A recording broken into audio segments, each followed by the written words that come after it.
Selamat pagi semua. Hari ini gue nggak sendiri. Hari ini gue akan memoderatori sebuah pembicaraan yang sangat menarik, yaitu kita bakalan ngebahas Great Barrier Reef.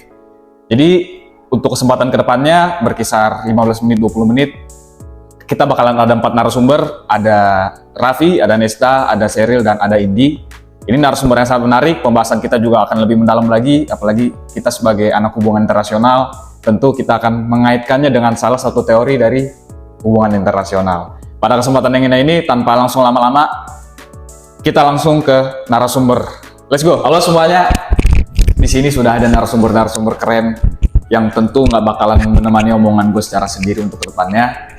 Tapi sebelum kita mulai lebih dalam lagi, gue mau berkenalan dulu nih sama narasumber-narasumber keren ini. Halo Mas, atas nama siapa nih ceritanya nih? Ini gue Raffi dari HI Angkatan 23. Raffi dari HI Angkatan 23. Oke. Mas ini siapa? Nesta dari HI Angkatan 23. Oke, HI Angkatan 23. Berarti ini hubungan internasional banget ya. Oke. Betul. Tanpa berlama-lama lagi, untuk kedepannya gue akan memoderatori pembicaraan kita pada kesempatan yang indah ini. Ada 2 pertanyaan, 1 pertanyaan untuk Mas Raffi dan 1 pertanyaan untuk Mas Nesta. Saya akan mulai untuk Mas Raffi dulu, langsung ke pertanyaan yang mendalam nih. Dalam implementasi SDGs 14 yang bertujuan untuk melindungi ekosistem laut, Great Barrier sering dianggap sebagai tantangan sekaligus peluang. Ini asik nih. Great Barrier Reef di Australia, apa faktor yang menyebabkan kebijakan perlindungan laut belum maksimal? Jadi di sini kita ingin melihat keretakan kebijakan yang belum maksimal untuk melindungi. Bagaimana teori rejim kompleks? Nah, ini dari sekian banyak teori, saya berusaha menyambungkan satu teori yang sekiranya ini menjadi perspektif. Ada gambaran yang ingin ditampilkan pada pembicaraan pada hari ini.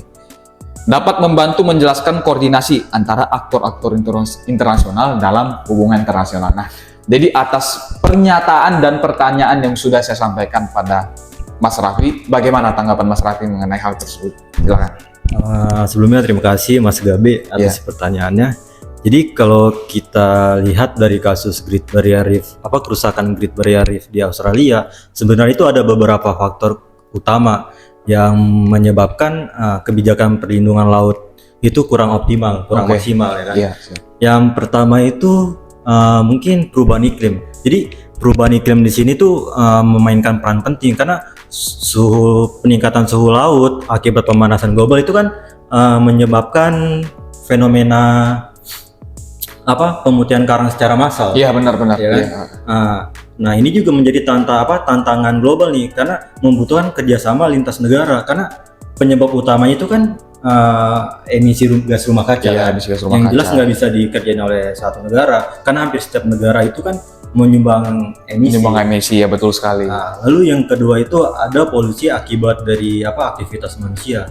Misalnya limbah pertanian dan industri. Itu kan memperburuk kualitas air tuh kan, menyebabkan eutrofifikasi yang memperlambat pertumbuhan karang. Betul. Nah selain itu ada praktik penangkapan ikan yang berlebihan juga. Nah itu bisa. Terus ada pembangunan pesisir yang tidak berkelanjutan. Nah itu juga menyebabkan memperbesar tekanan terhadap ekosistem laut juga. Nah, lalu yang ketiga itu ada kesenjangan. Jadi kesenjangan dalam koordinasi kebijakan pemerintah federal dengan negara bagian Australia itu jadi tumpang tindih antara kebijakan dan keterbatasan dana. Serta sumber daya manusianya juga. Itu membuat pengawasan dan penegakan hukum di lapangan itu kurang optimal.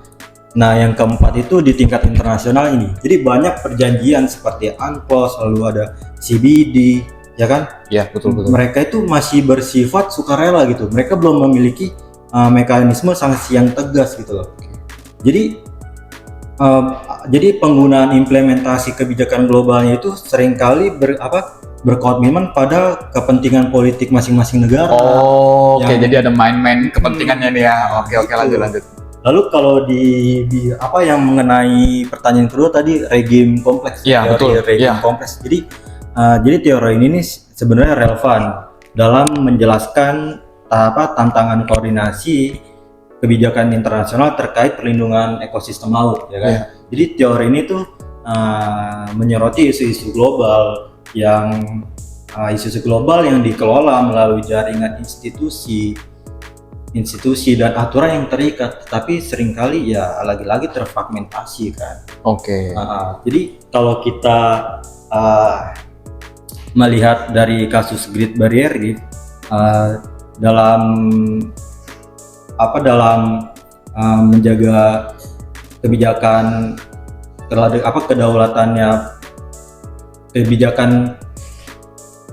kebijakan internasional perlindungan laut. Iya, benar-benar. Ya kan? Iya.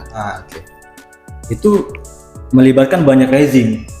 Jadi ada Paris Agreement, terus ada yang saya sebutin tadi UNCLOS, CBD, di mana mereka ini kan memiliki tujuan yang berbeda-beda, memiliki kepentingan masing-masing. Misalnya Paris Agreement ini kan fokusnya pada apa? Pada pengurangan emisi. Lalu CBD itu apa? Menekankan konservasi keanekaragaman hayati gitu loh. Jadi akibatnya koordinasi antara rezim ini nih kurang kohesif gitu loh, kurang relevan aja gitu loh. Namun kalau kita lihat dari peluang dari teori ini tuh memberi kita peluang melalui pendekatan multilateral.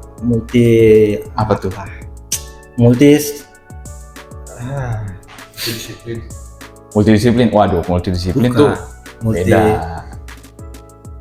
Ya pokoknya nanti editor bisa masukin ya itu multi apa ya. Oke, lanjut Mas, lanjut. Jadi kita tuh bisa mendorong kerjasama yang lebih fleksibel gitu loh. Oke, siap. Jadi kerjasama yang fleksibel antara negara, lalu organisasi internasional, LSM, lalu sektor swasta. Iya, benar. Jadi misalnya ada kemitraan global yang memadukan dana publik dengan sektor swasta gitu, untuk mempercepat implementasi teknologi ramah lingkungan guna melindungi terumbu karang ini gitu loh. Contohnya kan seperti itu kan.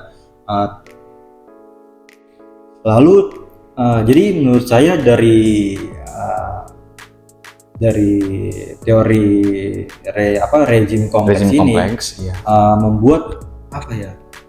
dapat membuat kolaborasi internasional itu lebih efektif gitu loh, lebih efektif dan adaptif, inovatif juga tentunya ya. Guna menyelamatkan ekosistem laut termasuk Great Barrier itu. Gila, ini jawaban yang sungguh kompleks menurut saya ya. Jadi saya ada mengambil sedikit kesimpulan, yaitu Mas Raffi ini menjelaskan bahwasannya ada tantangan terberatnya yaitu ketidaksatujuan dari sekian banyak sektor yang mewakili salah satu studi kasus ini. Nah, lalu ada juga tantangan dari ketidaktegasannya hukum, lalu sumber daya alam yang sekiranya ini menjadi sebuah pertimbangan juga, yang akhirnya kerusakan alam ini disebabkan tentu oleh manusia itu sendiri. Nah, lalu tadi Mas Raffi sempat menjelaskan adanya inovasi yang baru untuk keberlangsungan penjagaan dari Great Barrier Reef ini. Oke, terima kasih Mas Raffi. Kita lanjut ke pertanyaan berikutnya untuk Mas Nesta. Untuk narasumber, di sini saya mengaitkan teori yang berbeda lagi nih. Ada teori hijau, ya, green theory. Nah, jadi ini saya ingin mengulik perspektif dari Mas Nesta. Pertanyaannya langsung saja. Teori hijau menekankan pentingnya keberlanjutan ekologis dalam politik global. Dalam konteks Great Barrier Reef, bagaimana pendekatan teori ini dapat menjadi solusi untuk mengatasi tekanan ekonomi seperti industri pariwisata dan penambangan? Nah, kalau industri ini kan tentu sangat berkaitan sekali dengan hasil buangannya itu yang dapat mempengaruhi alam. Nah, lalu apakah ada mekanisme global yang bisa memperkuat kerjasama internasional untuk menyelamatkan ekosistem ini? Walaupun tadi Mas Raffi sudah menjelaskan secara dasar, tapi saya ingin kulik lagi lebih dalam jawaban Mas Nesta mengenai pernyataan saya. Silakan. Oke, Bang Gabe.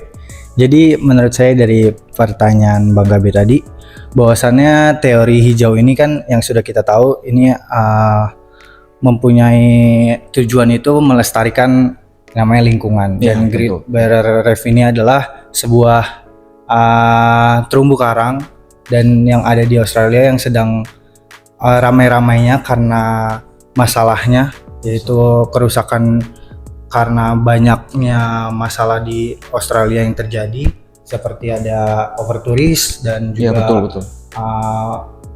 kelebihan ya, infrastruktur yang menyebabkan kerusakan pada industri contohnya gitu ya. Ya, industrinya dari Australia sendiri yang menyebabkan ya kerusakan di Great Barrier Reef-nya sendiri. Nah itu merupakan menurut saya sangat relevan kita membahas teori hijau ini sebagai pendekatan mengenai isu Studi kasus ini. Oke, isu siap. barrier reef ini. Nah, dan juga di sini juga saya mempunyai signifikansinya kepada ekosistemnya, yaitu di mana Great Barrier Reef ini memiliki keanekaragaman hayati yang luar biasa tentunya. Iya. Dan juga di mana ekosistem ini juga berkontribusi besar terhadap Australia sendiri karena dia bisa mendapatkan ribuan lapangan pekerjaan tentunya dan menghasilkan miliaran dolar per tahunnya karena adanya pariwisata di Great Barrier Reef-nya. Dan tetapi bagaimana masalahnya di sini, bagaimana Australia sendiri mengatasi dampak-dampak yang terjadi pada pariwisata yang ada di Great Barrier Reef ini. Yang tadi sudah bilang ada over turis. Nah itu merupakan dampak dari pariwisata ini. Dari sekian banyak penyebab itu salah satu faktor ya. Ya, dan juga dengan adanya over turis dan karena ada over turis dan turis-turis ini juga berdatangan dengan kapal-kapal yang besar dan kapal-kapal besar akhirnya ini merusak terumbu karang gitu. Karena sangat yang dimana kapal itu sangat besar dan juga menghantam terumbu karang. Menghantam terumbu karang itu bisa merusakkan Great Barrier Reef-nya sendiri. Dan juga saya juga di sini teori hijau juga di sini menjadi sebagai solusi untuk masalah isu Great Barrier Reef. Kenapa itu Mas menjadi sebuah solusi itu kenapa tuh? Karena yang saya baca, yang saya telusuri, teori hijau ini kan suatu teori yang bertujuan untuk melestarikan lingkungan. Nah, jadi di sini dia berfokus kepada isu ini untuk meminimalkan dampak negatif dari isu Great Barrier Reef-nya sendiri. Nah, terutama memastikan keberlanjutan ekonomi masyarakat setempat. Jadi nggak mungkin juga kita melarang teori hijau ini melarang pariwisatanya ini untuk ditutup. Iya. Karena itu bisa mengurangi pendapatan negara ya kan. Negara dan lapangan pekerjaan bagi masyarakat Australia sendiri. Betul. Jadi ya 50-50 jadinya, nggak bisa juga ditutup tapi nggak bisa juga dibiarkan begitu betul. aja. Jadi solusinya tuh harus peningkatan kebijakan dari Australia. Jadi betul. Ya kita balik lagi ke negaranya Australia.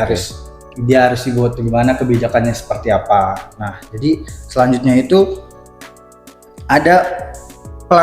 sebenarnya ada pelanggaran penambangan di kawasan pariwisatanya sendiri, karena yang sudah kita lihat industri penambangan dan proyek besar dapat merusak dasar laut, mencemari air dan mengganggu ekosistemnya Great Barrier Reef-nya sendiri. Nah, contohnya itu sebagai pemerintah kita harus seperti apa menanggapi penambangan yang sudah terjadi di ekosistem ini. Nah, jadi pemerintah ini dapat menetapkan zona larangan eksplorasi atau mengevaluasi dampak lingkungan secara lebih ketat sebelum menyetujui proyek penambangan atau pembangunan infrastruktur yang akan dibangun di daerah pariwisatanya tersebut. Jadi mungkin itu merupakan solusi-solusi yang bisa dimanfaatkan oleh pemerintahan Australia mengenai kebijakan pada Great Barrier Reef sendiri. Oke. Terima kasih banyak Mas Nesta. Ini saya mendapat banyak sekali sudut pandang, bukan sudut pandang sih, dari Mas Nesta sendiri soalnya. Oke. Jadi kurang lebih mirip juga jawabannya seperti Mas Raffi. Tentu harus ada penegasan untuk peningkatan hukum itu sendiri, ya kan? Terutama Australia sebagai rumah, ya, sebagai rumah bagaimana dia bisa membuat peraturan yang tegas, bagaimana dia bisa membuat suatu ini adalah kedamaian gua. Ini adalah sesuatu yang gue urus dan ini adalah sesuatu yang memang harus gue jaga untuk kedepannya. Karena mengingat masih ada masa depan yang menunggu untuk keberlangsungan alam yang lebih baik lagi. Jadi terima kasih banyak Mas Raffi, terima kasih banyak Mas Nesta atas perspektif yang luar biasa sebagai anak mahasiswa hubungan internasional pada podcast anak remaja kali ini. Selanjutnya kita akan pindah ke narasumber berikutnya yang tentu gak kalah keren lagi, yang perspektifnya luar biasa, yang katanya sih sekelas antropolog. Oke? Terima kasih semuanya. Kita lanjut ke sesi 2. Aduh, Hancur. saya nanti takut grup. Halo semuanya, kita lanjut lagi ke sesi kedua nih, tentu dengan narasumber yang gak kalah keren lagi nih. Tentu kalau narasumber yang sebelumnya kan itu teoritis banget ya kan, perspektif yang memang mengaitkan dengan studi kasusnya itu sendiri. Nah, untuk dua narasumber yang berikutnya ini, gue ingin mengulik geopolitiknya tuh kayak gimana, ya kan, dari organisasinya ataupun dari kebijakan yang menghambat efektivitas perlindungan Great Barrier itu sendiri. Nah, tentu sebelum mulai gue mau kenalan dulu dengan narasumber yang keren ini. Halo Mbak, atas nama siapa? Jangan Mbak kali ya, panggil kakak aja. Oke, panggil kakak. Halo Kak, atas nama siapa? Oke, halo semuanya. Kenalin, aku Sheryl. Aku dari HI Angkatan 23. Oke. Kalau yang satu lagi, Mas, ini kayaknya ngeri banget nih. Atas nama siapa nih? Nama saya Indi, saya dari Hubungan Internasional juga, angkatan 23. 23. Hubungan internasional semua. Dua narasumber dan dua narasumber berikutnya hubungan Enggak tadi kan. saya. Oke. Saya juga hubungan internasional angkatan 23. Oke. Jadi sebelum memulai pertanyaan atau langsung aja kali ya, nggak usah lama deh. Untuk pertanyaan yang berikutnya saya mulai dari Kakak Sheryl dulu. Yaitu saya langsung bacakan pertanyaannya. WWF telah menjadi aktor non-negara yang vokal dalam kampanye perlindungan Great Barrier Reef ya. Sebagai salah satu NGO, benar nggak editor? Great Barrier itu NGO ya? Oke. Dalam studi kasus ini, bagaimana peran WWF memengaruhi kebijakan domestik Australia ya? Jadi dia sebagai salah satu perwakilan suara yang menaungi studi kasus ini tuh, akhirnya gimana sih ekspresi mereka itu? Apakah ada hambatan dari perspektif geopolitik atau ekonomi yang mengurangi efektivitas advokasi mereka? Nah, jadi di sini hambatan nih, lagi dan lagi tuh hambatan. Sebenarnya memang ini bisa berjalan lancar kalau misalkan tidak ada hambatan, tapi pasti yang menjadi sebuah permasalahan ini karena ada hambatan. Nah, bagaimana menurut kakak atas pernyataan dan pertanyaan yang sudah saya sampaikan? Oke. Sebelumnya terima kasih Gabe atas pertanyaannya. Oke, jadi kita juga tahu bahwa WWF itu organisasi yang lumayan aktif untuk menyuarakan GBR ini, aku singkatnya GBR. Jadi WWF itu untuk apa ya? Dia menyuarakan untuk stop itu GBR ini. Nah, sebenarnya WWF itu lumayan aktif dan juga lumayan efektif untuk bisa merubah kebijakan Australia. Itu salah satunya itu pertama, WWF itu punya kampanye di sosial media, dia juga lumayan aktif, bahkan dia itu ngajak beberapa selebriti untuk collab untuk mengkampanyekan GBR ini. Lalu apakah itu efektif? Tentu saja itu efektif karena itu dia juga dapat apa ya? Dia merubah kebijakan Australia. Dia itu menyarankan kebijakan pemerintah Australia untuk lebih ramah lingkungan, untuk lebih memperhatikan GBR ini. Lalu juga dia juga menekankan Australia untuk apa ya? Tegas atas kebijakannya, atas sikapnya terhadap GBR ini, karena seperti yang kita tahu bahwa pemerintah Australia itu cenderung apa ya, bukan mengalihkan tapi lebih kayak dia menggeserkan dan lebih mengkepentingkan sektor ekonominya mereka. Lalu juga WWF itu sebenarnya lumayan efektif karena dia juga memberikan rekomendasi kebijakan untuk pemerintah Australia untuk lebih apa ya, lebih aktif lagi tentu saja, terus juga merekomendasikan kebijakan yang melindungi GBR. Lalu juga tentu saja WWF itu dia tidak hanya merekomendasikan atau memberikan kebijakan terus kampanye, bukan, tetapi dia juga mengawasi. Tentu saja WWF itu mengawasi lalu juga memantau gimana sih perkembangannya GBR, lalu juga gimana perkembangannya pemerintah Australia, apakah ada campur tangan tumpang tindih dari pemerintahnya juga. Lalu seperti yang tadi ditanya sama Mas Gabe tentang hambatannya, tapi fun fact dulu guys bahwa kampanye WWF ini termasuk kampanye yang lumayan berhasil karena pengikutnya itu ada puluhan ribu orang. Keren sih. Ada puluhan ribu orang yang ikut kampanye GBR ini. Namun tentu saja masih banyak hambatan atau tantangan yang memang harus dihadapi sama WWF. Yang pertama itu ada sektor perikanan dan pariwisata. Tentu saja kenapa itu menjadi hambatan? Karena ternyata pemerintah Australia tuh masih mempedulikan sektor ekonominya. Seperti kita nggak usah jauh-jauh deh ke Australia, ke Indonesia aja. Kita aja sekarang mau kampanye organisasi lingkungan sana sini, terus juga kita ngingetin untuk stop pembangunan, stop emisi karbon gitu-gitu, tetap aja kan, tetap dikesampingkan dan pemerintah tuh jauh lebih fokusnya ke keren nih. ekonomi gitu kan. Oke. Karena seperti yang tadi juga udah dijelasin sama Mas Nesta bahwa kalau misalnya kita stop GBR sama sekali, tentu saja itu bakal berpengaruh ke ekonomi Australia juga. Terus makanya kenapa ini menjadi hambatan? Karena masih banyak campur tangan dan lebih mempedulikan ekonomi. Lalu juga yang kedua, pemerintah Australia tuh dia lebih fokus sama politik domestiknya. Karena dia tuh lebih karena kebijakannya itu karena berbenturan dengan pemerintah politik domestiknya, jadi ini tuh menjadi hambatan untuk WWF untuk melancarkan aksi kampanyenya. Lalu juga walaupun WWF itu sudah kampanye lumayan aktif, terus juga banyak pengikutnya sampai puluhan ribu, namun kesadaran masyarakat Australia tuh masih minim karena masih banyak yang kayak mereka lebih lengah, terus mereka juga kayak udahlah masalah lingkungan kayak gitu mah nanti juga pemerintah bakal bisa ngatasinnya, padahal GBR ini benar-benar mempengaruhi perubahan iklim banget, jadi ini masih menjadi hambatan untuk WWF tentunya. Oke, ini jawabannya sangat menarik sekali dia. Sebelumnya saya mau nanya, kakak ini orang WWF ya? Bukan. Fosil free. Jadi memang tentu sangat menarik sekali peran WWF dalam berperan untuk studi kasus ini. WWF dapat mempengaruhi elektabilitas pemerintah itu sendiri untuk menghadapi kebijakan-kebijakan pada perlindungan Great Barrier Reef itu sendiri. Nah, jadi sebenarnya pada akhirnya tuh saya punya satu pertanyaan yang timbul di benak pikiran saya, yaitu sebenarnya kita ini sedang melawan SDM itu sendiri atau kita sedang melawan pemerintah? Nah, ini pertanyaan yang sangat menarik, teman-teman boleh tulis di kolom komentar. Ini iseng-iseng aja ya BTW ya. Nah, terus juga tadi Kakak Sheryl sudah menjelaskan bahwasannya memang tentu harus ada peran dari masyarakat, peran dari organisasi.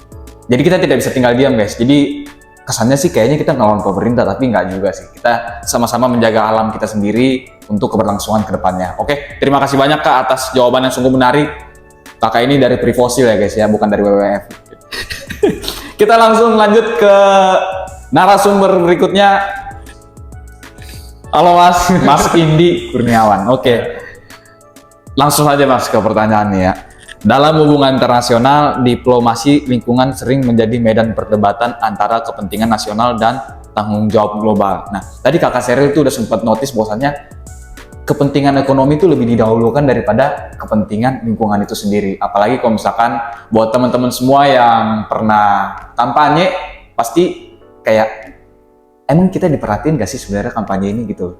Apakah memang pemerintah tuh lebih mementingkan sektor perekonomiannya? Nah, lanjut nih Mas, berdasarkan teori kompleks interdependence, nah ini maksud teori lagi sih sebenarnya sih, tapi ini hanya kilas balik saja. Bagaimana hubungan antara Australia, UNESCO, dan aktor internasional lain dapat membentuk langkah kolektif yang efektif untuk melindungi Great Barrier Reef? Apakah ada implikasi geopolitik yang muncul dari upaya ini? Gimana Mas, atas pernyataan dan pertanyaan dari saya ini, silakan. Langsung saya jawab aja ya. Kita sebelum saya masuk apa yang akan saya jawab, kita harus tahu dulu apa sih kompleks interdependensi. Oke. Nah, kalau dalam konteks Great Barrier Reef Australia ini, kita bisa melihat bahwa Australia dan UNESCO dan aktor lain itu sebagai aktor negara dan non-negara ya. Dengan simpelnya, jadi artinya kalau untuk pelindungan Great Barrier Reef ini, kita tidak hanya memerlukan kekuatan militer dan juga ekonomi, tapi kita juga membutuhkan diplomasi multilateral, kerjasama bersama untuk melestarikan Great Barrier Reef ini. Nah, kita langsung ke hubungannya gimana sih Australia dengan UNESCO. Ini menurut saya sih hubungan yang sangat menarik ya. Karena di sisi lain UNESCO sebagai badan PBB yang memberikan penghargaan untuk kalau Great Barrier Reef itu adalah warisan dunia, dan juga Australia sebagai pemilik pemilik wilayah lah ya. Jadi dalam hubungan ini tuh Australia dan UNESCO ini sangat ketergantungan sama satu sama lain. Yang maksud saya tuh Australia butuh dong untuk dapat tekanan untuk menjaga Great Barrier Reef ini sebagai salah satu warisan dunia, dan juga UNESCO butuh kerjasama juga Australia untuk menjaga Great Barrier Reef-nya.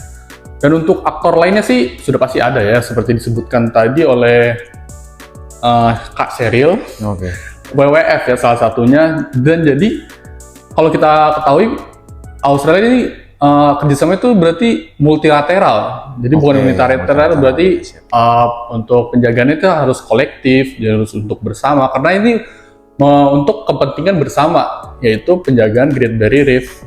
Nah, untuk langkah kolektif dan efektifnya tuh kompleks independensi ini mendorong dialog multilateral yang memprioritaskan kepentingan bersama seperti pengurangan emisi karbon, inovasi untuk ramah lingkungan, dan juga penghentian aktivitas yang merusak seperti penambangan atau overfishing. Nah, kerangka ini juga membuka ruang untuk mekanisme pendanaan global seperti Great Climate Fund yang dapat membantu Australia dalam mendanai proyek pelestarian tanpa mengorbankan kepentingan ekonominya. Nah, untuk implikasi geopolitiknya sudah pasti ada lah ya. Salah satunya tuh yang tadi saya sebutkan, Australia mendapat tekanan internasional, di mana sebagai tuan rumah dia tuh harus menjaga Great Barrier Reef sebagus mungkin kan. Betul. Tidak mungkin dia harus terlena, dan di mana kalau misalkan gagal, ya Australia juga mendapat kayak kecaman di hubungan internasional. Kayak mereka tidak bisa nih melestarikan Great Barrier Reef, Bisa kena sanksi juga ya, bahkan sanksi lah ya. Terus juga sebuah tanda kutip shame juga ya, soalnya benar. tidak bisa menjaga warisan dunia, itu yang sangat-sangat penting sekali. Terus ada juga kepentingan ekonomi versus lingkungan yang tadi telah disebutkan sama beberapa narasumber. Kita ketahui dulu kalau Australia itu adalah eksportir terbesar batu bara, di mana kita tidak bisa dong tiba-tiba stop untuk melakukan eksportir itu, karena itu salah satu eksportir terbesar. Jika dia tiba-tiba stop, negara-negara lain juga yang sebagai konsumsi seperti Cina, Jepang, India itu juga bisa merusak hubungan diplomasinya juga dong. Nah, tapi ada juga bagusnya nih, misalkan Australia berhasil dalam melestarikan Great Barrier Reef, itu juga menjadi poin plus juga dalam ranah diplomasi lingkungan global. Karena itu membuktikan bahwa Australia mampu dan dapat menjadi pelopor lah ya untuk hubungan lingkungan global secara internasional. Ini jawabannya general banget tapi mendalam gitu. Mas Indi ini mengaitkan dengan beberapa pernyataan-pernyataan narasumber yang sebelumnya, dijadikan satu argumen yang menurut saya ini sangat padat sekali, ya kan. Jadi di sini tentu sebagai negara, sebagai organisasi, sebagai masyarakat, penting adanya kerjasama yang gimana ya bilangnya ya. Sebenarnya pasti di tengah kerjasama itu ada kepentingan dan bertolak belakang pikiran gitu. Jadi ada yang mau dilihat di sini tuh sebenarnya keretakan itu seperti apa sih? Kenapa sih adanya perpecahan dan ketidaksatu tujuannya sebagai pemerintah, organisasi, dan masyarakat itu sendiri. Tapi sebelumnya terima kasih banyak Mas Indi atas pernyataannya dan atas argumentasinya yang menurut saya itu menjadi sebuah kesimpulan juga pada kesempatan hari ini. Di mana kita sebagai masyarakat, sebagai aktor, dan sebagai lembaga, kita harus bisa menyatukan satu tujuan kita harus bisa menjaga apa yang sekiranya itu nanti menjadi sebuah investasi untuk kedepannya. Demikian podcast yang dapat kami sampaikan pada kesempatan yang indah ini. Terima kasih teman-teman untuk menonton, terima kasih juga kepada Kakak Sheryl dan Kakak Indi, terima kasih juga kepada Mas Raffi dan Mas Nesta yang di belakang layar yang ya. Oke. Kami mohon maaf apabila ada salah kata. Terima kasih juga kepada Bapak Rizky yang telah sebagai apa nih Bapak Rizky? Sebagai dosen. Sebagai dosen kita, sebagai dosen hubungan internasional yang telah mendidik kita selama 1 semester ini. Terima kasih semua kepada penonton. Sampai jumpa di lain kesempatan. Sampai jumpa. Terima kasih.